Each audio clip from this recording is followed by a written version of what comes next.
Và review video là này mũi Zone 8 full option Zone 8 full option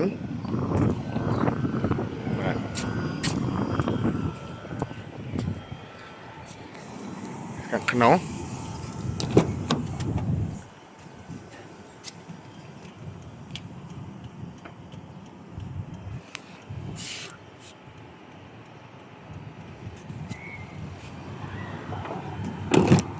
ក្រោយ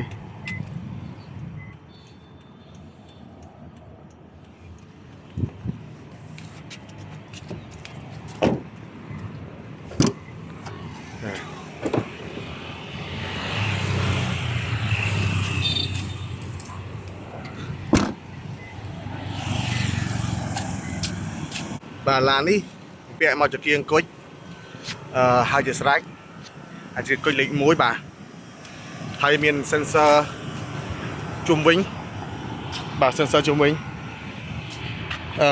ក្តោបហើយមានកាមេរ៉ា360លេង chrome ស្រេចបាទនេះខាងក្នុងឡានបាទខាងក្នុងឡានបញ្ជាក់ដោយមាន Android ណាត់ស៊ីទំនើប360មាន Blind Spot ពេលឡានចូលជិញចូលមានការពារប៉ះទង្គិចមកក្រោយជួយស្ដាំបាទកាមេរ៉ា360បាទ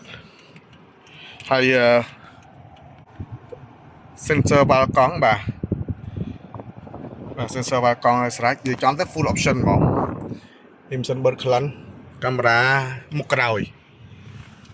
បាទកាមេរ៉ាមុខក្រោយហើយខាងក្នុងនេះបាទគ្រប់សពស្អាត full option ណានេះបាទចកោតក៏នេះដែរបាទបាស JBL full option ហើយត្រចៀកក្តោប